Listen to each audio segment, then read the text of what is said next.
Bonjour à tous, bienvenue sur Investir en crypto, j'espère que vous allez bien. On se retrouve pour analyser la crypto Matic, Polygon. Vous avez été pour la majorité à m'avoir dit dans le sondage que vous pouvez voir juste ici affiché à l'écran que vous souhaitiez que j'analyse cette crypto-monnaie-là. Et de surcroît, il y avait aussi un commentaire qui m'avait demandé une analyse. Alors tu m'avais aussi demandé plusieurs autres cryptos, ça viendra, hein, j'en ai pris note. Juste avant de commencer, moi c'est Rémi, ici on apprend à investir dans les crypto-monnaies et devenir rentable sur ce marché. Bon alors dans un premier temps, rendez-vous sur le graphique de la crypto Matic. Ce que je vais faire dans une première partie, ça va être de vous montrer la tendance actuelle à court terme de la crypto Matic. Puis on va analyser jusqu'où cette crypto va pouvoir baisser puisqu'on aura probablement des targets à aller chercher à la baisse. Puis juste après ça, je vous montrerai les potentiels targets à aller chercher à la hausse pour ce bull run 2022. Sur le graphique ici présent, je vais zoomer, je vais mettre en H4 pour visualiser dans quel genre de tendance on se situe actuellement. Alors, si je peux regarder déjà une première chose, c'est que vous voyez ici, on a un plus haut qui s'est formé le 8 décembre, qui n'est pas l'ATH, puisque celui-ci a été formé le 17 mai 2021.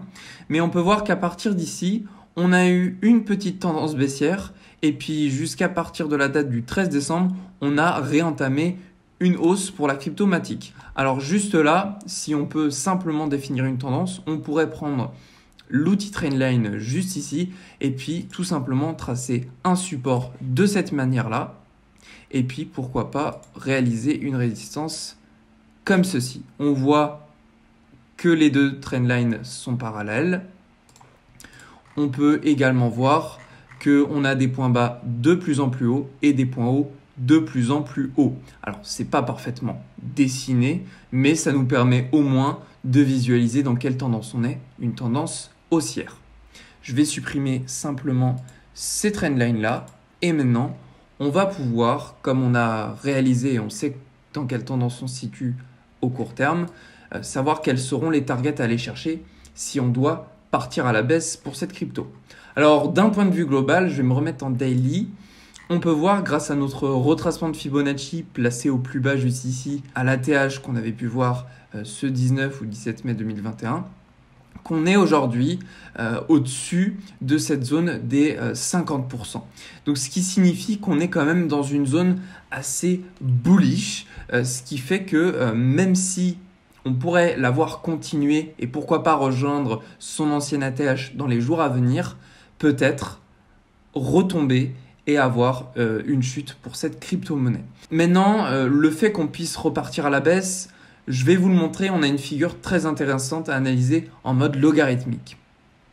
Donc pour ce faire, je vais mettre en mode logarithmique juste ici et vous le voyez, on a là deux tracés qui ne correspondaient à rien quand je n'étais pas en mode logarithmique mais qui là se sont tout justement placés comme il fallait. C'est cette résistance-là qui résume entre autres les points hauts de plus en plus hauts qu'on peut visualiser ici le 20 août 2021, ici encore une fois début septembre 2021, là fin octobre 2021 et puis là début décembre 2021.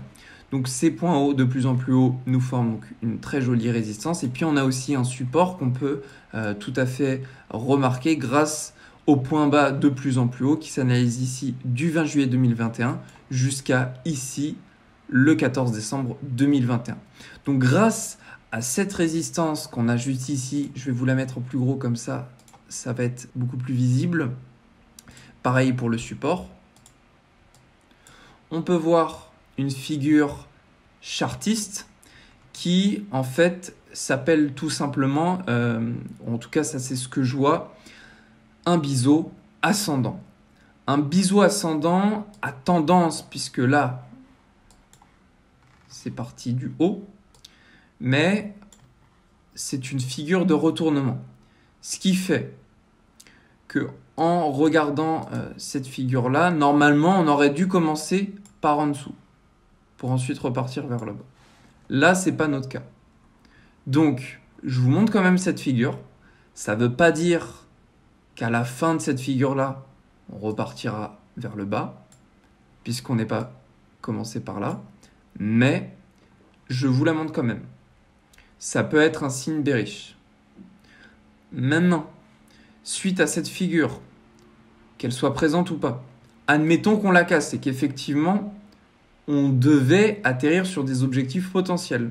Quels seront-ils? J'en ai mis à l'écran 3. Le premier, si on casse ce support et qu'on pourrait, parce que c'est tout à fait probable qu'on puisse rebondir dessus ou pas, la première target à aller chercher, ce serait ce point-là, qui correspond à la zone des 1,43 $. Pourquoi? Tout simplement parce que c'est une zone sur laquelle on a extrêmement de fois rebondi dessus. Ici, novembre 2021 en tant que support. Là encore, on a pas mal tâté cette zone ici. Ici, octobre 2021, résistance. Là, en tant que résistance, septembre 2021. Ici, on a eu pas mal de stagnation, que ce soit en tant que support ou résistance. Ici, en tant que résistance. Là, encore une fois, en tant que support. Et puis, on peut s'en arrêter là. Donc, cette première target serait la première, de mon humble avis, à atteindre si on doit voir cette crypto Matic partir à la baisse. Donc, je vais vous mettre une étiquette juste ici. Comme ça, on pourra s'en rappeler. Donc, c'est la zone, pour être précis, des 1,440 $. Maintenant, la seconde target à aller chercher si on doit continuer cette baisse, qui, vous le voyez, n'est pas encore présente. Ce serait cette zone des 1 $. Alors, par rapport à la résistance tracée, ça fait plus les 1,04 $. Donc, pourquoi? Tout simplement parce que ça correspond également à une target quand on casse un biseau. C'est-à-dire que quand on casse un biseau ascendant, on a des targets à aller chercher qui correspondent généralement à des rebonds sur la zone de support. Et c'est pour ça que la première target que je vous ai affichée, c'était celle-ci. Puisque ça, c'était le dernier rebond qu'on avait effectué.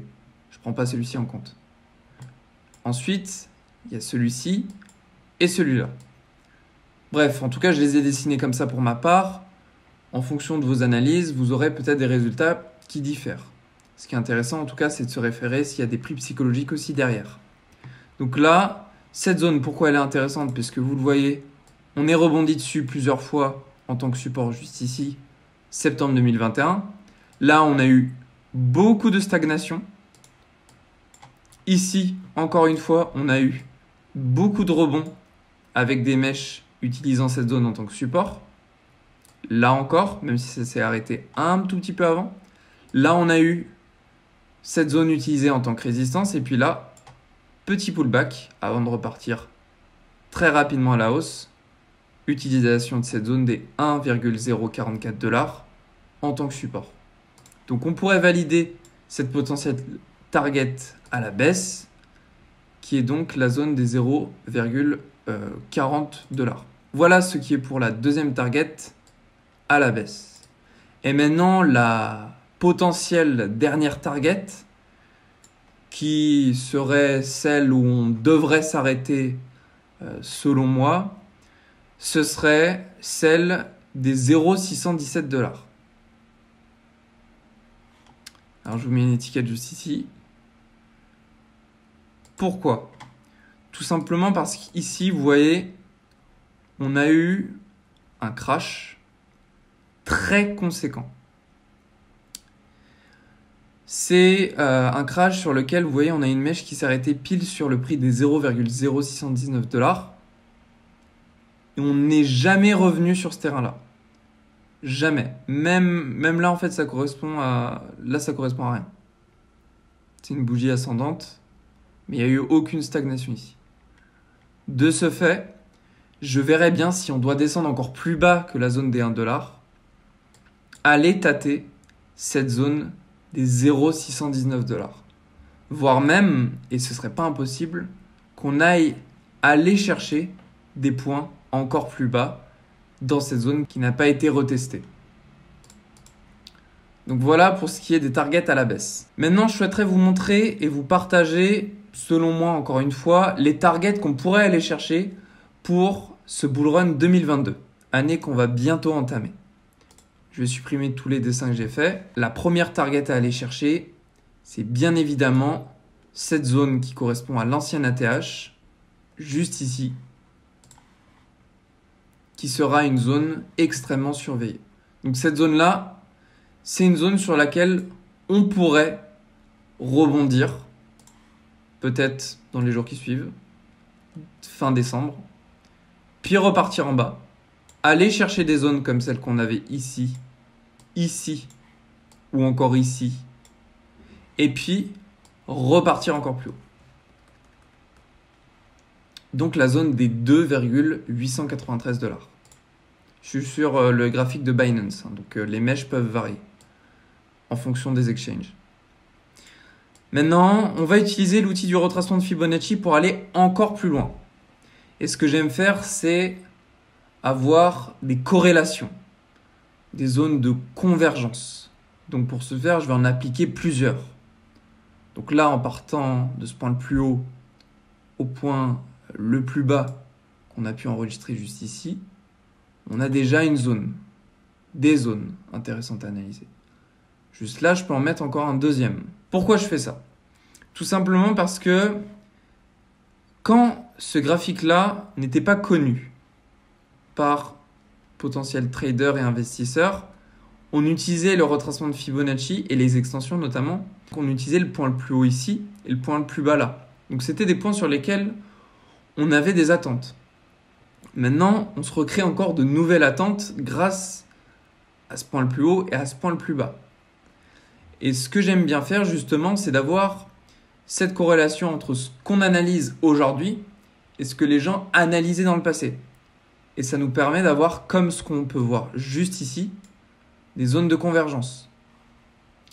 Donc parti de simplement à court terme de ces deux extensions de Fibonacci, on pourrait dire que la prochaine target à aller chercher après la zone des 2,893 $, ce serait les 3,200 $. Alors, je vais vous mettre 200 $. Voilà. Tout simplement parce que ça correspond premièrement aux zones des extensions Fibonacci. Et en plus de ça, ça reste sur un prix psychologique. Alors, là encore une fois, si on s'en tient au 893, on pourrait arrondir au 2,9. Puisque de toute façon, en fonction des exchanges, comme je vous l'ai dit, on a des petites fluctuations. Maintenant, ce qui serait intéressant, c'est de savoir quelles sont les targets encore plus lointaines. Pour ce faire, je reprends mon outil de retracement de Fibonacci.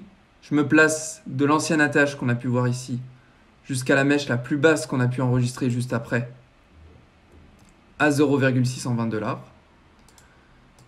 Juste là, on peut voir entre la zone des 2,618 et celle des 1,382 de l'extension Fibonacci, une zone de convergence. On va regarder à quoi ça correspond. C'est la zone des 3,8 $. Juste ici. Donc ça, ce serait une target éventuelle à aller chercher pour cette année 2022. Puis si on remonte un peu plus haut, on peut voir une autre target qui converge entre la zone d'extension Fibo à court terme ici, des 4,236 et celle des 2. Et ça correspond aux 5,150 $, approximativement. Juste ici. Donc à partir de là, on est à 2,2 $.